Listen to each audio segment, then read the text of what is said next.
আবু আলী সুলতান শিবু ভাই আজকের অনুষ্ঠানে সম্মানিত প্রধান অতিথি, নারায়ণগঞ্জের গর্ব, ২৫০০-এর মাটি মানুষের নেতা জনাব নজরুল ইসলাম আজাদ ভাই এবং আজকের অনুষ্ঠানের প্রধান আকর্ষণ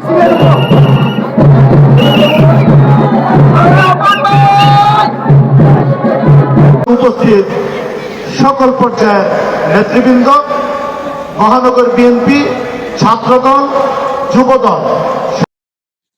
যুবদল নেতা সাইফুল ইসলাম আপন, রিয়াদ, ইকবাল হোসেন রনির নেতৃত্বে নারী পুরুষের সমন্বয়ে বিশাল মিছিল নিয়ে নির্বাচনী জনসভায় যোগদান করেছেন। উক্ত জনসভার প্রধান আকর্ষক ও প্রধান অতিথি হিসেবে উপস্থিত ছিলেন ২৫০০-এর মাটি ও মানুষের প্রাণের নেতা, ঢাকা বিভাগীয় সহ সাংগঠনিক সম্পাদক নজরুল ইসলাম আজাদ।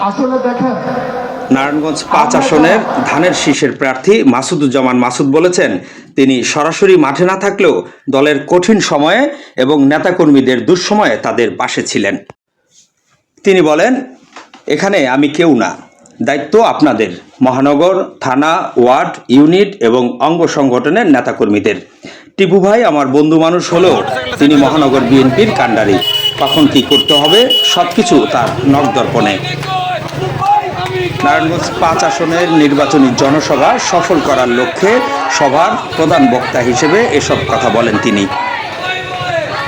মাসুদুজ্জামান মাসুদ বলেন, দলের রাজপথের নেতাকর্মীরা ছিলেন বিএনপির প্রকৃত শক্তি। তাদের ত্যাগের তুলনা তিনি কখনোই করতে চান না। আপনারা রাজপথে না থাকলে আজকের এই দিন আমরা দেখতাম না। তিনি বলেন, ৫ আগস্টের পর তিনি লন্ডনে গিয়ে তারেক রহমানের সঙ্গে দেখা করেন। এতে ভয় বা ঝুঁকি ছিল না।